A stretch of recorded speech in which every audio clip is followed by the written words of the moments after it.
Shortly after the announcement of Isambayan's list of possible candidates for the 2022 polls, several personalities have withdrawn their nominations. But the opposition coalition is not losing hope in building a strong lineup, especially for the presidential and vice presidential race. Meanwhile, the country's ruling party, PDP Laban, might split up, according to one of its officers from Mindanao. Mayor Sara Duterte slams Vice President Leni Robredo for allegedly using the COVID-19 situation in Davao City to push her political ambition for 2022. FEU football athlete Keith Absalon and his cousin Noel were laid to rest on Sunday, exactly a week after they were killed by a landmine planted by the NPA in Masbate.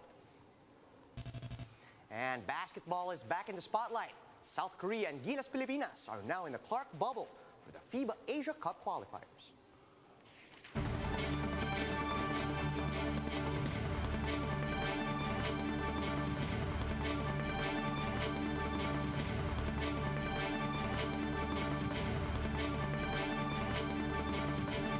Fast, focused, and fearless. Here's everything you need to know as you jumpstart your day. I'm Charles Lejano.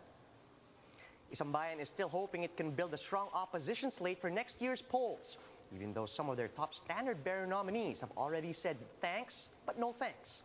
Mobile journalist Jacob Lazaro gives us a front seat to the story.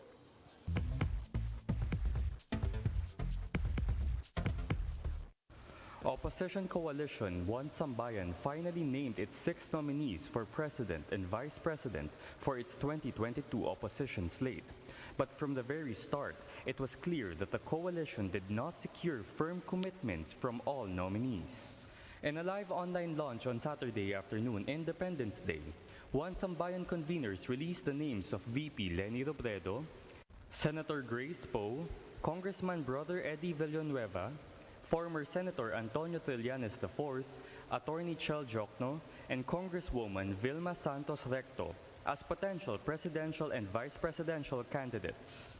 Ako si Leni Robredo at naniniwala ako, ang tugon sa mga suliranin natin hindi iisa kundi bawat isa. Ang 2022 elections ay ang pinaka-importanting yugto sa kasaysayan ng ating demokrasya. Kaya napakahalaga na manalo ang mga pro-democracy forces. But before the day was over, 2 of the nominees had already declined. Senator Grace Poe said she was not interested in running for a higher office. Congresswoman Vilma Santos Recto also declined, saying she has no plans for 2022. While in an email sent to the media, Attorney Chel Jokno says he's honored by the nomination, but he did not say if he was accepting the nomination. Even Robredo's commitment is not really certain. Robredo is undecided whether to run for President of the Philippines or Camarines Sur Governor. Her camp says she may make her decision on September, or just 1 month before the deadline of filing of certificates of candidacy. Calleja says they will just respect whatever her decision will be. And put it this way, her decision is a personal decision. Of the 6, only Trillanes has publicly voiced his intent to run for the presidency. The coalition of 40 political and civil society organizations wants to present a unified opposition lineup against the administration team in 2022. Isambayan chose their nominees based on these criteria: a clean track record with no history of corruption, a critical position on the West Philippine Sea, extrajudicial killings, separation of powers, and a respect for human rights. In addition, nominees must be willing and able to mount and win a nationwide campaign. And we see that they are not only capable, but physically and mentally capable also of running a national campaign. So very important yun. Calleja acknowledges that the selection of nominees has not been simple. As Senator Poe has shown, getting a full commitment from nominees has been problematic. They are open to the process, but none of them have said they are 100% running. Everybody is keeping their options open. Yes, sir. That's why I think we have to respect that. We also asked the question, if there are 3 or 4 candidates and other candidates are not actually going to run, and you chose the other candidates that are not running, who is your second choice? In fact, one sambayan was forced to drop two names that they earlier floated as possible nominees. Senator Nancy Binay also backed out, and Manila Mayor Isko Moreno, who has not made clear positions on several national issues. Still, Carpio says other candidates have agreed that they will support whoever the coalition will choose to present a unified front for the opposition. Isambayan is also set to present its nominees for the 2022 senatorial elections. Attorney Caleja says they will present their final candidates for the president and vice president by September. I'm Jacob Lazaro and we are One News. Davao City Mayor Sara Duterte Carpio slams Vice President Leni Robredo for supposedly attacking the medical community in her city. This comes after Robredo told the LGU to emulate how Cebu City managed to control the surge of COVID-19 infections. In a statement, Duterte Carpio told Robredo to avoid giving advice on matters she knows nothing about. For Inday Sara, this has supposedly been the hallmark of her term as VP. The rumored presidential bill also said that Robredo should avoid involving the COVID-19 surge in Davao City in her attempts at politicking. Sara Duterte claims there will be a proper time to attack her performance as a local chief if she, quote, dares to run for president. Meanwhile, PDP Laban, the country's ruling party, might be on the verge of splitting up.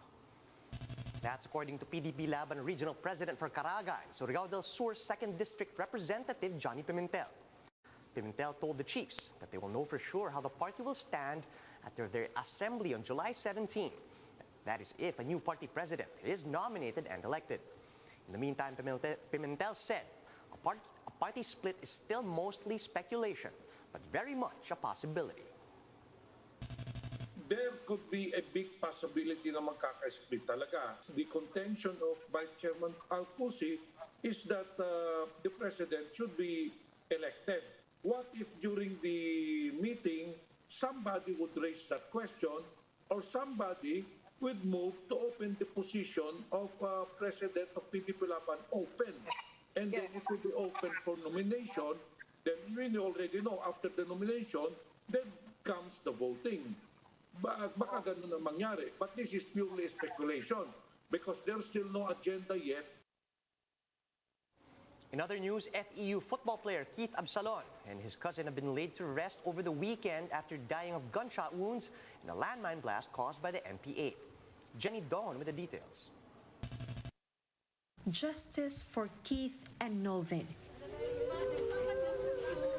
This was the message shown on everyone's shirts as they pay their last respect to FEU football player Keith Absalon and his cousin Noel. Security was tight outside the church. The family requested the presence of the army and the police for protection. Several Masbateño attended the mass to see Keith for the last time. They said they lost a great athlete and a pride of Masbate.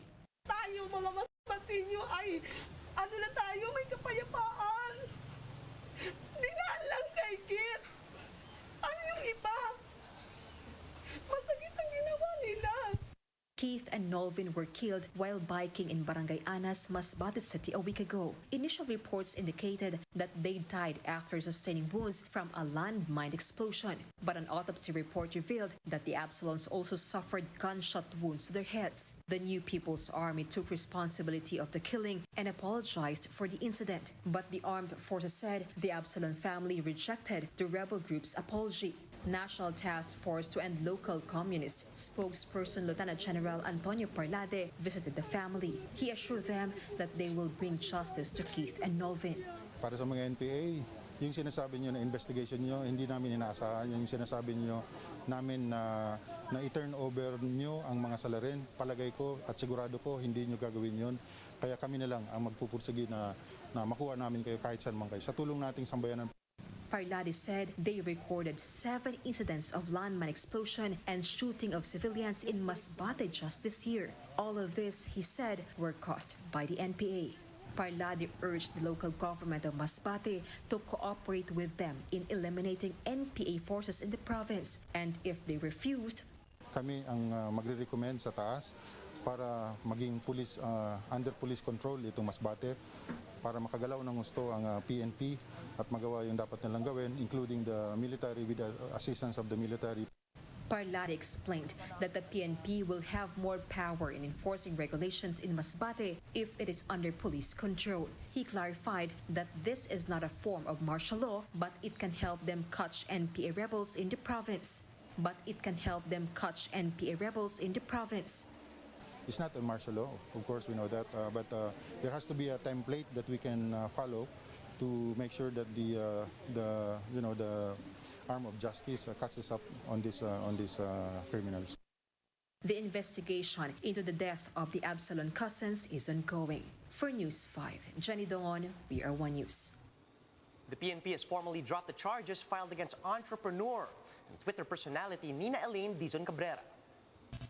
PNP Chief Guillermo Eleazar says that after thorough review of the cases against vaccine slot for sale suspects, they concluded that Cabrera should not have been included in the criminal complaint. However, cases against the two other suspects, Kyle Bonifacio and Melvin Gutierrez, still stand. Eleazar has also ordered the relief of CIDG Eastern Metro Manila Chief Arnold Moleta for his lapse in judgment on the issue. Cabrera welcomed the PNP's decision to withdraw all charges that had been filed against her. She praised Eleazar for supposedly exemplifying good leadership by showing integrity and accountability. However, the businesswoman emphasized that the police should still take full responsibility for their actions and apologize for tarnishing her name.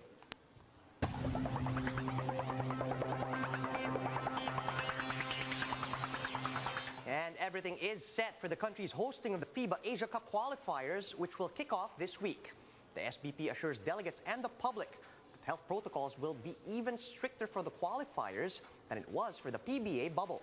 Lynn Olivario with a story.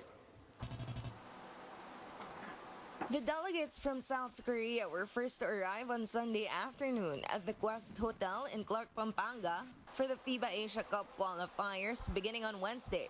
Shortly after, the young Gilas Pilipinas squad, whom they will face in the final window, also arrived. Of course, it's hard to miss the presence of towering center Kai Soto. Now it's all systems go for the Basis Conversion and Development Authority or BCDA, the Clark Development Corporation or CDC, and the Samahang Basketball ng Pilipinas or SBP for the hosting of what is about to be the first international sporting event in the country since the pandemic. Napaka-symbolic po nito dahil sa dami-dami ng hirap na dinanas natin ngayong nakaraang taon sa COVID. Just to see our Team Gilas, perform here, right here at home against the top players, the top teams in Asia, is really such a welcome sight and gives us so much hope that we are really towards the tail end of this very, very difficult time. More stringent protocols than that of the PBA bubbles are in place for the 7 participating teams, including Philippines, South Korea, Chinese Taipei, Thailand, Indonesia, Japan, and China. All teams, including Gilas, are required to undergo RT-PCR testing upon arrival at the hotel and another one midway in the tournament on June 17. Testing is done very much regularly and just to make sure that the athletes are safe. And then meron pa ho at the end of the tournament, should they require, we can arrange for another test.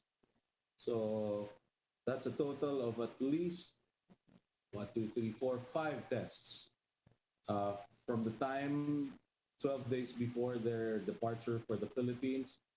Moreover, unlike in the PBA bubble where 2 players shared a room, each player will now have his own room, making isolation easier in the event that someone tests positive for COVID-19. While a biosecurity group tasked to attend to COVID-positive cases will also be around. There will also be tighter security around the Angeles University Foundation gym, where the closed-door games will be held. Basically, the reason is it is his program.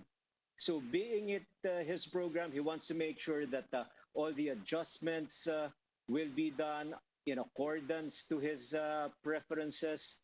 And he understands international play better than any one of us or better than anyone of his coaching staff. As to whether Kai Soto will be able to suit up in the FIBA Asia Cup qualifiers, SBP has yet to give a definite answer, explaining that the 19-year-old's match fitness has yet to be evaluated, considering he arrived in the country just 2 weeks ago and had to follow the mandatory quarantine instead of training at once. We want to make sure that we are not compromising his health. He has not done a lot of basketball in the last few days, and we want to immerse him slowly. But right now, we're just happy that he's out. He is with the team, and you're really going to have a hard time hiding a 7'4" guy. But that is exactly why we're so excited about our Gilas Pilipinas team. The final lineup for the first game of Gilas against South Korea will be named 24 hours before game day on Wednesday. Gilas Pilipinas will then face Indonesia on Friday and South Korea once again on Sunday. All Gilas Pilipinas' games will be aired live on TV5, while replays and the other games will be shown on One Sports. For News 5, Lynn Olivario, we are One News. And that's how the day is shaping up to be. Join us again later at 10 a.m. as we monitor the day's biggest stories from sunrise to sundown. You can also catch One News on Signal Play. Just register for a free account at www.signalplay.com so you can stream One News live anytime and anywhere. I'm Charles Lejano. Mask on, wash hands, and stay safe, Philippines. We are One News.